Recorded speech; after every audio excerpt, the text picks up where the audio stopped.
concept that we came up with to bridge the gap between your happiness and your reality. Sometimes our reality is on the other side of the world, and our happiness from where our happiness is, and sometimes we need to build a bridge. And so we're focusing on some of the disconnects that causes us to not have access to our happy place, to our peace. And what we focus on with the bridge is depression and anxiety. I know just as a human being what it feels like to go through things that put you down, that demotivates you, that causes you to feel less than as a person. I also know what it feels like to feel anxious and nervous about the future and what to expect. And those things can be paralyzing. They can keep you from achieving the goals that you would like. And so we decided here at A Touch of Peace Studios to uh, introduce topics that not only will encourage us, but encourage all of you to be able to overcome, build that bridge over that brokenness of depression and anxiety so that we can find our happy place. I want to take a moment to introduce my co host. This is Sean Smith. He's going to be working with this, and I want him to tell you a little bit about himself, his credentials, what you're doing, what you're working on, and then we'll come back to the topic. Absolutely. So I'm Sean Smith, and I'm John Ruffin, LPC, his counseling intern. And so I've been in school for 3.5 years, studying counseling and studying psychology. And I'm here learning under John, and I'm working towards getting my master's in counseling, but also working towards licensure. My after I go through practicum and internship here, I will be working on getting my assistant licensed counseling license, and eventually be an LPC just like John. So, but I'm learning from him, and he's helping me go down this path. So. Right. So we are a teaching facility. Everyone is in the process of growing. The clients that we work with, and also the therapists that are engaging in the process. It is a cycle, a life cycle of growth. And we challenge ourselves here. Even doing this group is a challenge, or doing this podcast is a challenge because it requires us to do our homework, and it requires us to stay on top of the information, the latest information that's out, and to make sure that we're available for you guys. But as a disclaimer, and you'll see the disclaimer at the end, especially in our recording, this is for entertainment purposes only. This does not replace your counseling session. So you can't tell your wife or your husband, hey, I went to counseling today because you joined us live. This is just an actual information giving session. You can ask questions. We'll try to get to your questions as they pop up. So it is interactive, but once again, we are just sharing information. This is not to take the place of any type of therapeutic intervention that you may want or seek. I do encourage that you uh, obtain a counselor if you don't have one. It is a very important aspect resource that is available to mostly all people, whether you have insurance or not, a nice income, or if you have a challenging income. There are resources that will still allow you to access counseling.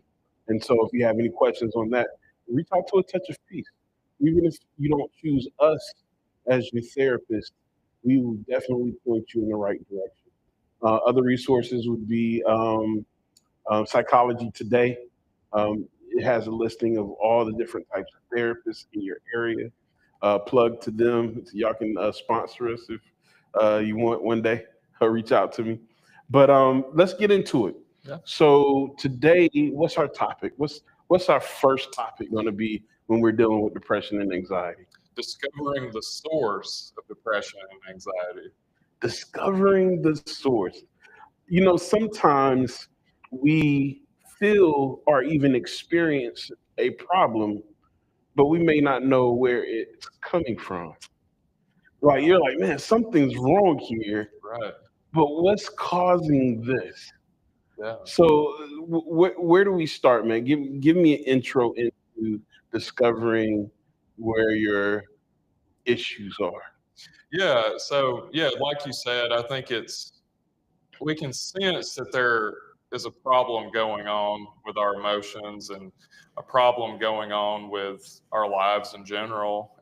But we might feel stuck as to how we go about discovering the source and even dealing with the source. Because we may have not have been given the tools to discover the source, or we just may not be aware of the tools that are out there. So this is an opportunity for those out there in the chat. I want to see who's listening in. Uh, I'm going to ask a question and we'll answer it, but I'm hoping that we get some others to jump in as well.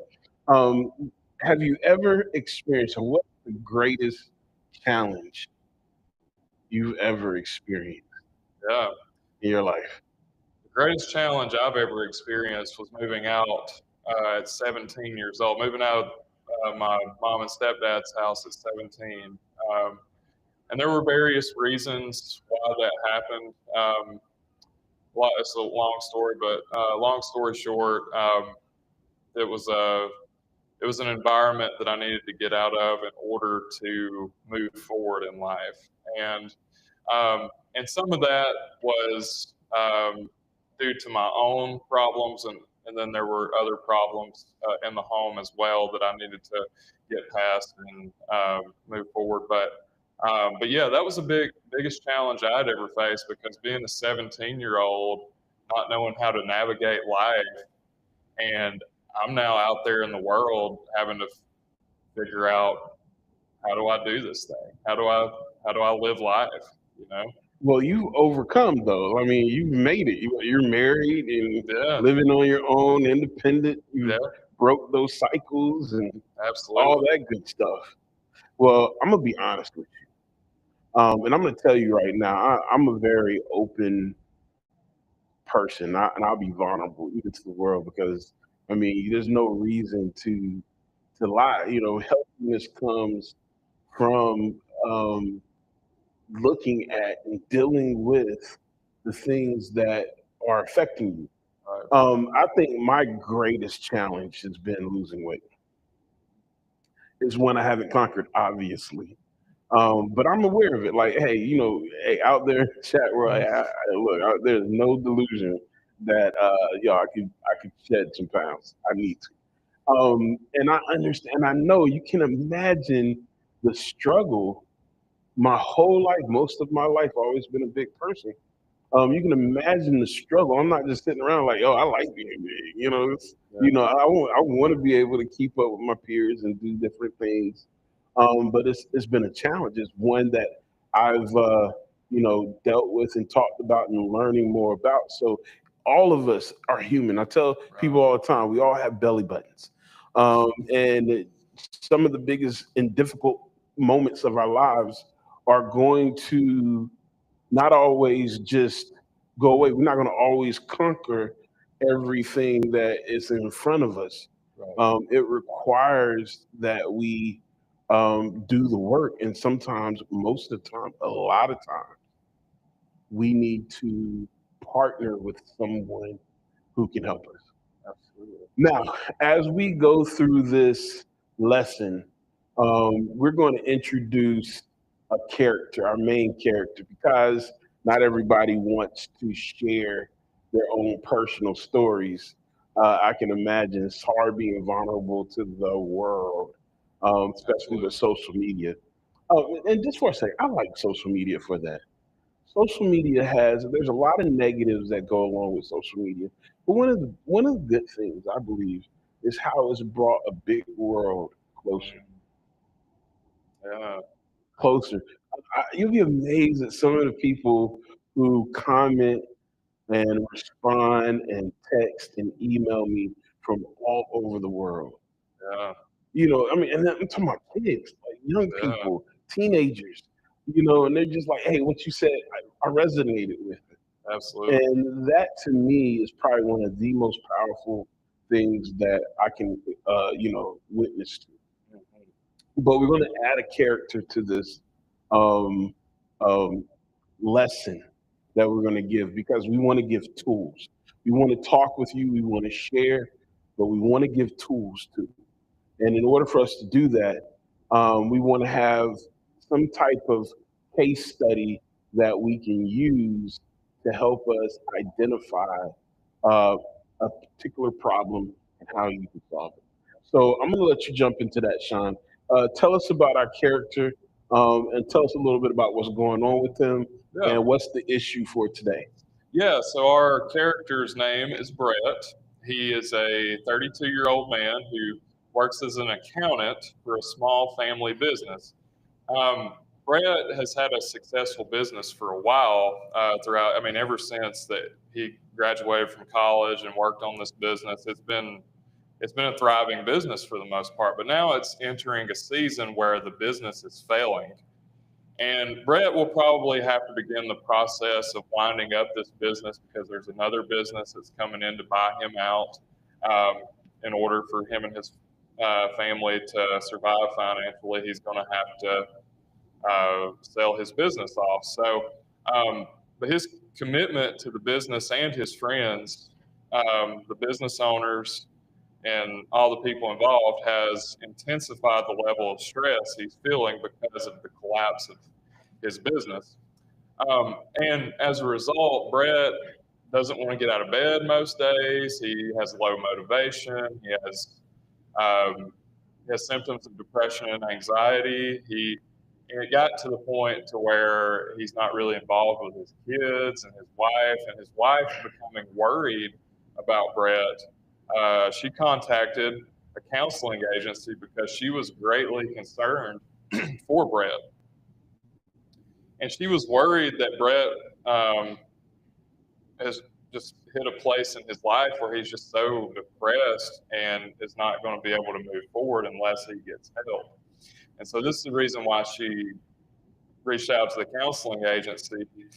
And so fast forward, and she had to be the one to schedule this counseling appointment because Brett he didn't really want to reach out for help because he already felt like a failure, and he just felt like reaching out for help was just kind of the nail in the coffin to show that he was a failure. And so Mm. this is the reason why Melinda, his wife, uh, did it for him. So, um, and part of what goes into this for Brett is um, he has this great drive to be successful because Mm. throughout his life he's been encouraged to be the A plus student, to be the top person in his field, and to always have everything together, right? And Right. and if he's not the one who has it all together and is not perfect at what he's doing, then Brett feels like just a total failure, right? Right. And so now that he feels like a total failure, he just feels like he has no direction. He feels like there's no motivation, there's no reason to get out of bed now. So you've given us a lot of meat here, Yeah. and I want us to hone in on it. So, Yeah. and once again, chat, I want you to hear your thoughts about it as well. But my question is, what do you think is Brett's core problem when it comes to depression and anxiety? What is motivating? What's driving this anxiety and depression that he's going through? Yeah. I think what's mostly driving it is he feels the need to be perfect, and he feels the need to succeed at absolutely everything he does at all times. Right. Right. Yeah. Man, I love it. I think you're right on the money. There's an embarrassment or maybe a realization that he may not be as great as he was brought to believe. Yeah. In psychology, we have three versions of ourselves. Well, actually, two. We have our ideal self, what we would like to be, and then we have our real self, Mm, who we really are. And those don't always line up. And we operate mostly off of our ideal self, what we would like to be, what we would like to project to the world. right. Rarely do you have people who operate out of the real self. You just get what you get. But yeah, so he ideally saw himself as this businessman who was probably going to take care of his family, Yeah. do really well, a lot of money, and now he finds himself having to sell, having to quit, and that's hard to rectify. Yeah.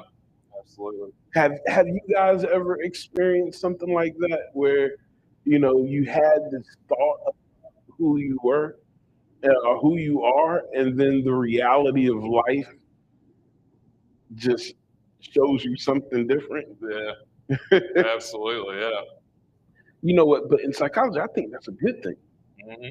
The initial um, jolt or the initial hit of it may be difficult to deal with, but the more you are aware of who you are, the better you can maneuver. That's right. And sometimes we need that mirror in front of us in order to realize where we are, because we can go our whole lives with a facade. Yeah. Absolutely. Yeah. We can go our Yeah. whole lives with a facade. I'm actually liking where Brett is at. Hmm. As tough as it may be, and I'm not saying it's easy, but he has support. His wife, which he probably doesn't like, is pointing him in the right direction. Fortunate his environment is like, hey, we got you. Nobody's calling him a failure. Right. He just has to get over his own ego. Hmm. Yeah. What And are your thoughts on that? I think, especially, you know, for men, especially that can be a hard thing. It's hard to swallow your pride and say, look, I don't have all this figured out. And then on top of that, to depend on, I'm just going to touch on this issue, to depend on your wife to help get you through a tough season. That's another hard pill to swallow, right? Yeah, For a lot of men, it is. because we feel like we've got to be the one providing all the time, and that we're the ones who have to be the ones who have it all under control, because we want to be those leaders. But But sometimes, it we need help. Well, I wouldn't say sometimes even.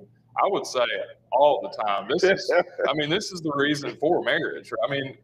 that's Yeah, exactly what I was about to say. yeah, Don't we get married so that we can have a helpmeet, yeah, so that we can have someone help us? What is the marriage vows? Through sickness and in health, health, yeah, through richer or poorer.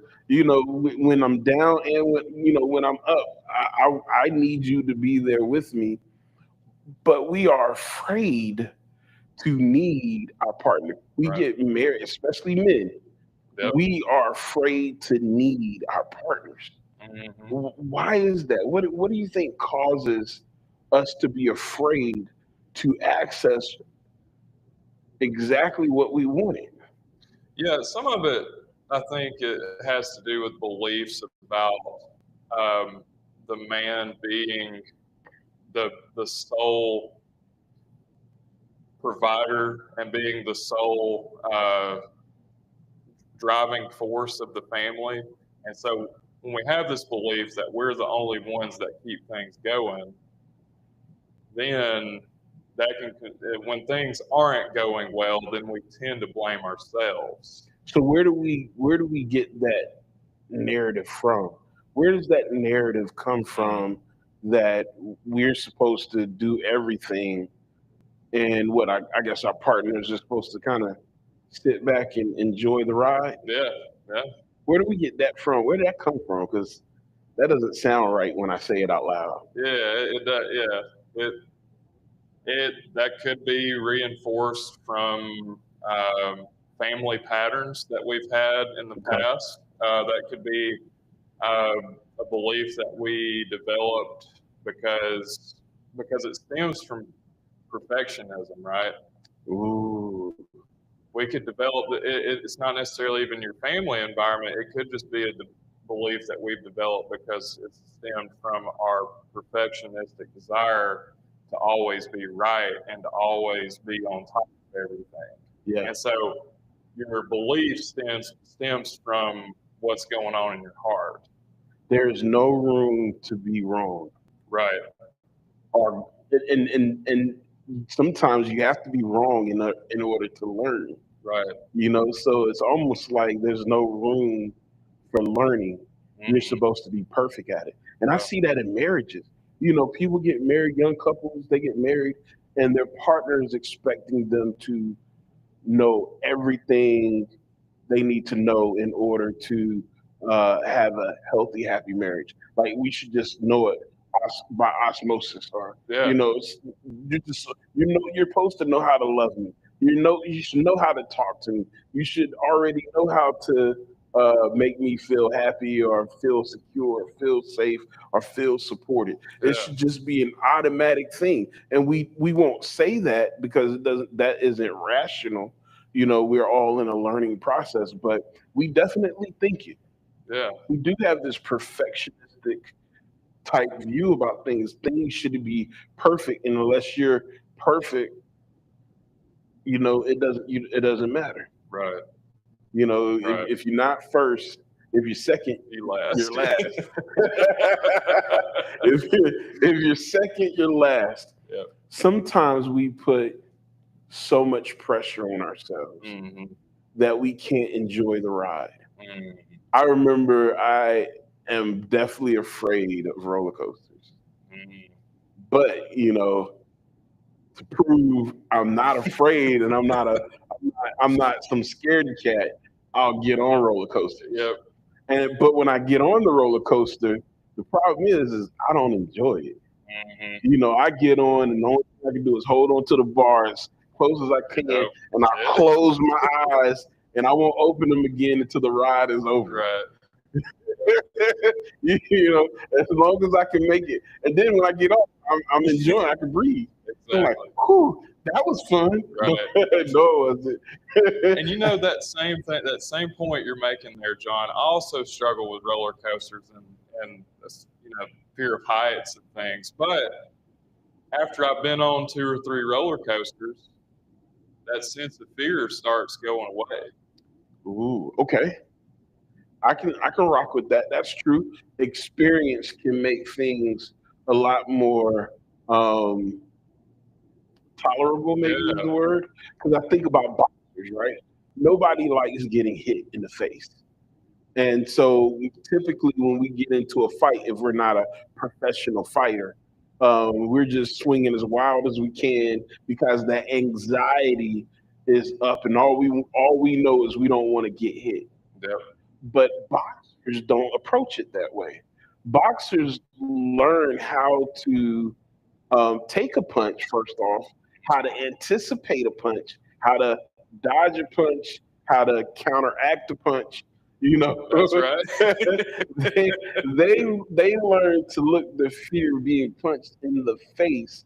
They learn to look at it and assess it in a different way than a normal layperson can do. They've Oh, learned to turn that anxiety of being punched off yeah.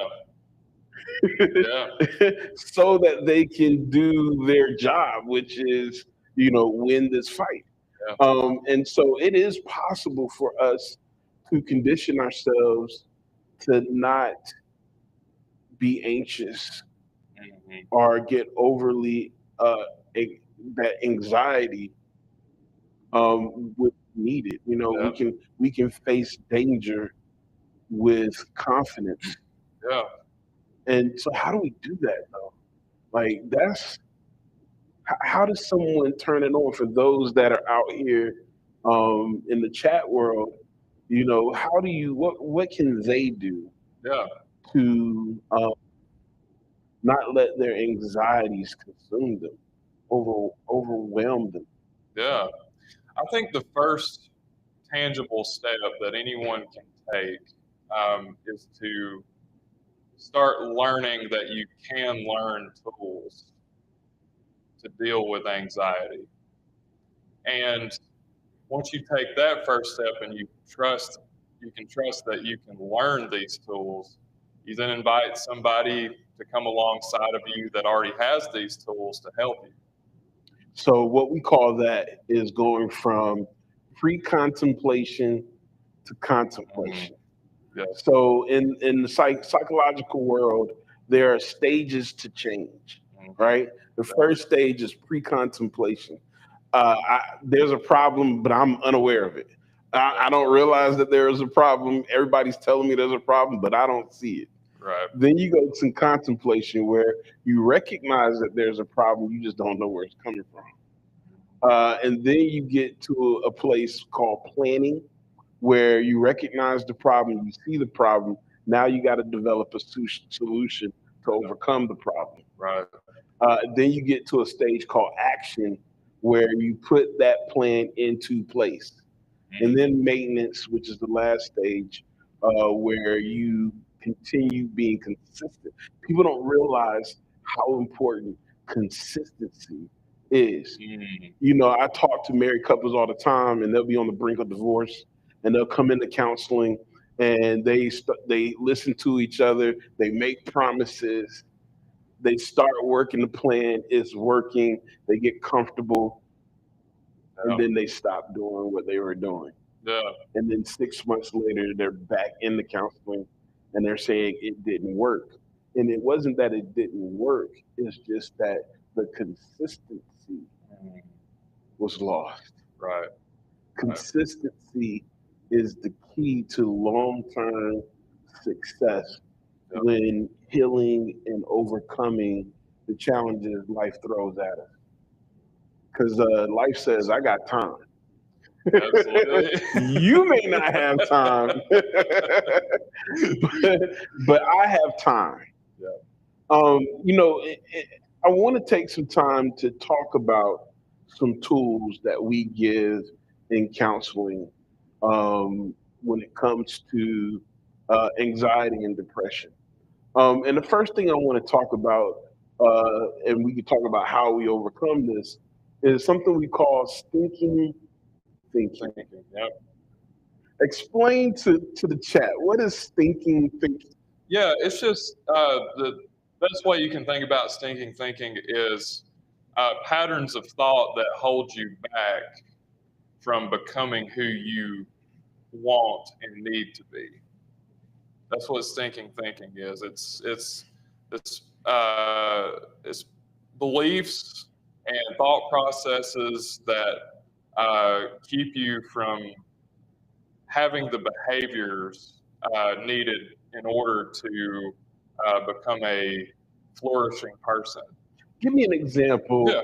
of stinking thinking. Give me an example of what normal people may do that's stinking thinking. Yeah, absolutely. I mean, and this kind of goes into the case study with Brett that we have, but also I've done this in life, and I can even give a personal example. So whenever I moved out at 17 and I started college, um, in high school, I didn't really have to put in a lot of work in order to make A's and B's and stuff. And I just kind of came into college thinking, oh, it's going to be the same thing. I'm just going to kind of coast by it, not really have to put in a whole lot of work into this. And I'm just going to, make some A's and B's and get through it. Well, first few tests that I had, I started making C's and D's because I didn't put as much work into it as I needed to. And this college thing was a whole different animal, right? Right. And so then what I started doing is I started having this all or nothing kind of thinking, kind of like Brett's having.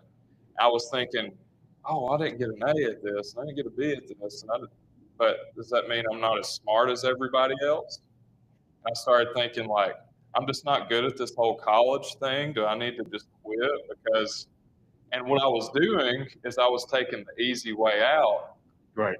And really what was going on there is I didn't want to put in the work as a 17-year-old, I didn't want to put in the work needed in order to get the A's in college. Right. And so I got into this all or nothing thinking. It was holding me back. And when I should have just been like, okay, we're going to take this situation and use it for my growth. Yeah. And use it as a platform to see where I need to grow as a person and lean into that, and then actually grow as a person and seek out. I could have sought out tutoring. I could have sought out advising. I could have used all these different avenues, and eventually I did. Yeah. But I went through this period of thinking that, oh, well, just because I didn't get it right the first time, that means I'm just not going to be good at it. So what happens is when we have the all or nothing approach to our problem, everybody hates me. I'll never get this right. What happens is you shut your brain down, and you're no longer pliable. Remember that word, pliable. Your higher thinking, which is your higher thought process, your cognition, starts with your frontal lobe. Yeah. And that's where you're able to problem solve and also use creativity and not only experiences from the past, but being able to imagine possibilities in the future. Yeah. And there you can come up with all kinds of opportunities to overcome the problem. Absolutely. But when you are doing that stinking thinking of all or nothing, you don't allow yourself the freedom to explore. Your brain shuts down, that anxiety kicks up, it turns off your frontal lobe, and now you're operating off of instinct. Right. And your instinct is saying, I could never overcome this. I can't bounce back, so I might as well just quit. Yeah. Or just sit here and just let what's about to happen. You're trying to run from the danger, so to speak. Exactly. Yep. Now, there's other aspects of thinking as well, more than just this all or nothing concept, and the overgeneralization. Yeah. So I got this one. Overgeneralization is applying the critical mass, I would say, to your situation. So it's kind of like all or nothing. It's almost like everybody hates me, but you overgeneralize. You're like a great example when you're playing football, NFL. It's the game. It's the finals, right? You're in the last game, and the score halftime is 32-0, and the announcer starts saying, "No team in history has ever come back to win the Super Bowl with a score of 32-0 going into halftime." And so what ends up happening is you will find yourself once again giving up, not seeing any possibilities because you overgeneralize your situation, and you're saying it can't change because this is what has happened in the past. Right. And the past is the indicator of what the future is going to be. Or I've seen this before. There's sometimes we fail more than once. We think about the movies. You fail, you dust yourself off, and then you win. But the real life is not like that. Sometimes you have to fail over and over and over and over and over and over again. And you you continue to make little adjustments. But if you get stuck, it's almost like this picture I once saw. It was two miners, and they were mining for diamonds, right? Mm, And you can see, so you see them underground, you see them chipping away at the rock, and you can see where the diamonds are, of course, from the picture. And you have one guy, he's turned around, he's walking away because he has been chiseling all day long, and he just feels like he's on the wrong path and he's not going to find any diamonds. But when you look, he's like a half an mhm. inch away from the payload. Yep. He turns around 1 inch away from his payday. Yeah. And I mean, all these diamonds are ready to just fall out, but he turned around too soon because he probably told himself, I've been here before, I've done this, it's not going to work. Yeah. What are your thoughts on that? Oh, I think that's a great analogy for it because some people can some people view failing as these walls, right? That you hit a wall and it's going to stop you on your path of where you're trying to go. But in reality, you can do what's called failing forward. Ooh, You yeah. can fail in such a way that you learn from each failure, and the learning process requires it does require some work to climb over that wall, Hmm. but you can fail forward, and Right. this can help your thinking on and even combat depression and anxiety, because if you view every scenario that you may run into in life as a means to your growth and a means to help you move forward, then it doesn't seem so scary. Right. Right. I agree. Another aspect of thinking that I want to give you today is mental fillers. Sometimes we'll take either a negative or a positive disposition to things. If you take a negative, everything that you hear, you're going to hear it from a negative point of view. Mm, Have you ever have you ever experienced thinking you heard something negative only to find out when you question it, that's not what that person said, or that's not what that person means. But because you're anticipating it to already be negative, you hear everything through a negative lens. yeah.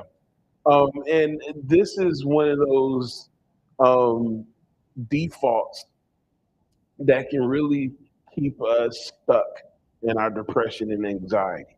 Yeah. Because there's sometimes we want to get out of it. We come out, we try to engage with the world, but because we hear everything through a negative filter, someone could say good morning,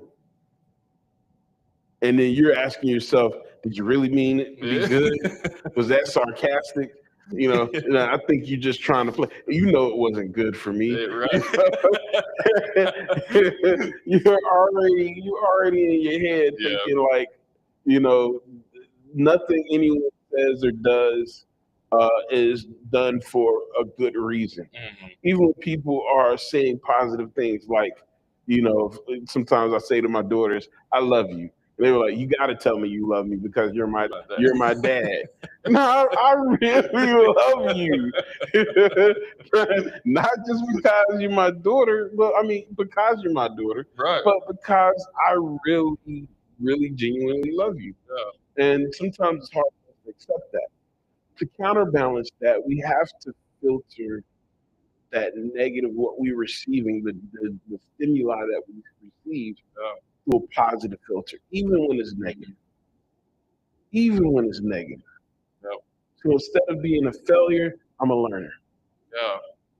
Yeah, and what it sounds like to me you're saying is it's a step forward from just seeing the silver lining, right? It's not just seeing the positive, it's also using what's negative in order to to move to a positive outcome, right? And and getting creative and thinking about. And I like something that you say a good bit, John. I hear you say a lot is you got to get curious. You got to get curious about how you can turn something negative into something positive. And so it's not just necessarily just looking at the silver lining in every issue. It's also trying to take what's negative and turn it into a positive. Right. Yeah. The last one I want to give before we jump off this podcast, and I really hope that you guys are getting something from this, because these are powerful tools. Yeah. They're definitely things that you have to condition yourself to do.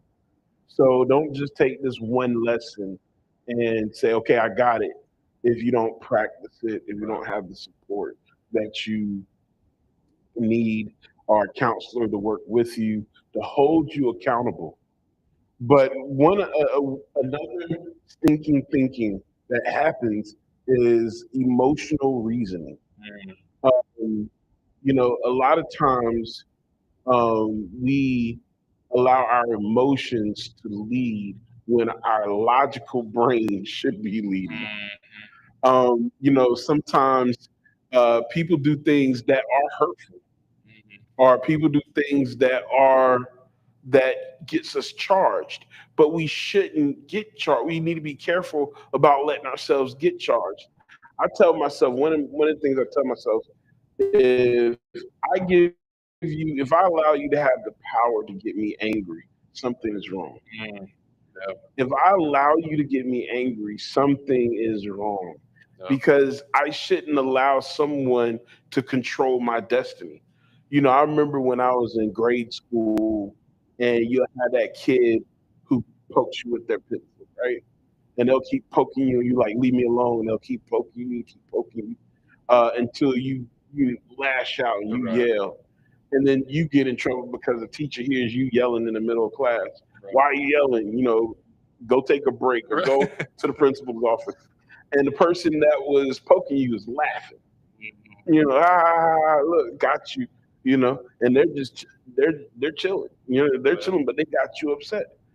Even in sports, some or any kind of competition, if you can get your opponent emotional, you can control the outcome. Yep. You can control the outcome.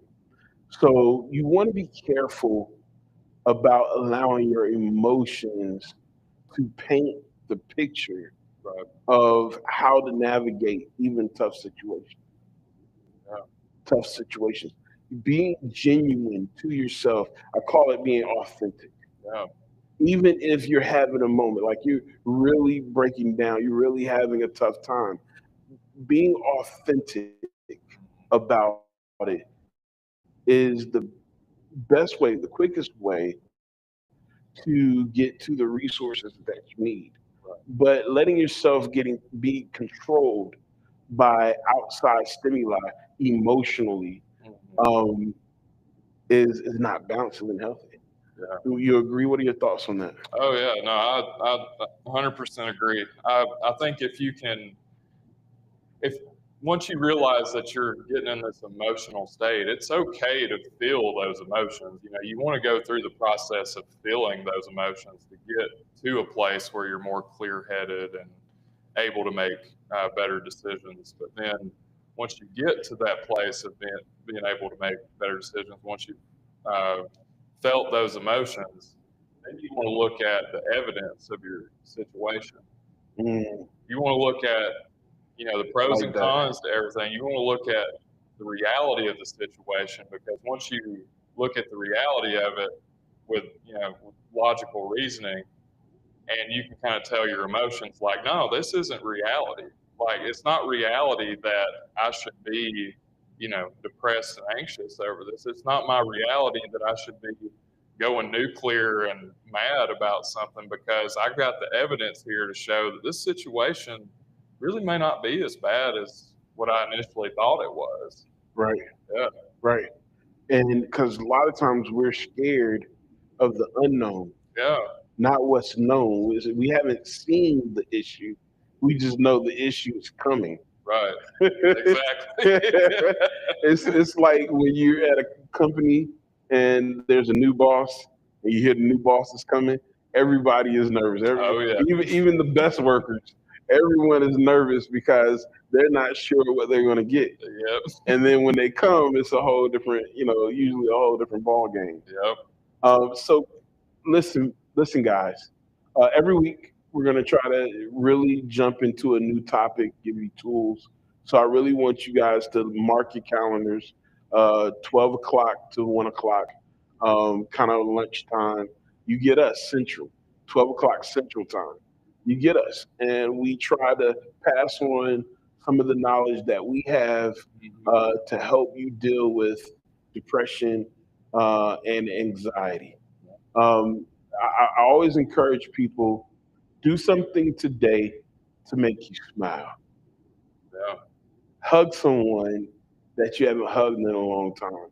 Call someone and tell them that you're thinking about them. Do something encouraging. Do something new.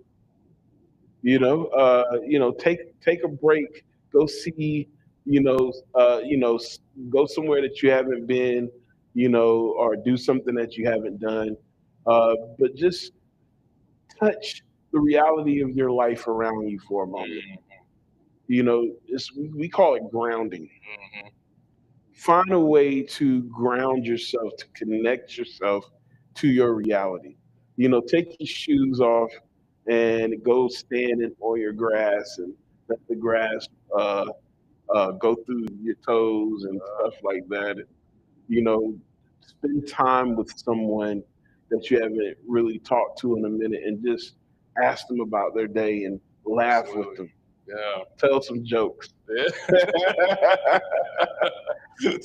Tell some jokes. Get your hands dirty. Yeah. Go plant a flower. Something Yeah. like that to just let you know, man, life isn't just about going to work, coming home, eating, go to sleep, and repeat. Yeah. There's more to life than that. Absolutely. What's a takeaway for you that you give to the chat as well? Yeah, the takeaway for me from this is I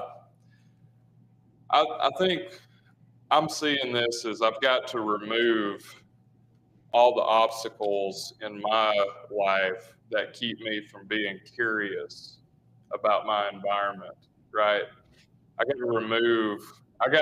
Like you said, we got to get out there and get curious about life because there's more to life than just, going to work, coming home, eating something, watching TV, and going to bed. Um, I've got to get in a place where I'm dealing with my emotions and keeping myself clear headed in order to keep that curiosity going. Yeah. And the more I'm curious about the people in my life and curious about new opportunities in life and new ways to grow, then if you could just take that basic skill of staying curious, that that can take you very far in life, and just keeping it that simple. Well, what's keeping me from being curious about people in my life? What's keeping me Right. from being curious about uh, new hobbies that I could do? What's keeping me from being curious in anything? You know? Right. Yeah. Well, guys, if you're in the local area, Huntsville area, you've never done counseling before, something that you want to get some exposure to, maybe something you've thought about but you don't know how to do it, reach out to us, Touch of Yeah. Peace Counseling Services. We definitely will work with you. We have a range of different types of therapists. We have those who are interns, we have those who are associate licensed, and we have those who are full-fledged licensed, been in the field for 20 years plus. Absolutely. And there's a range of costs for that. I definitely encourage, if you guys like what Sean was saying, to come and check him out. Yeah. As an intern, it's a very reduced price. Yeah. So if there's something that's where your budget might be tight, but you like to start that process, he's your man. Yeah. He's for an intern, he's full of wisdom, and that's why I invited him to come onto my podcast. Once again, guys, a touch of peace. Our goal, our mission is to get you in tune with peace. Have a good Absolutely. day. We'll see you soon. Thank you, guys. It was good to be here with y'all. Good show.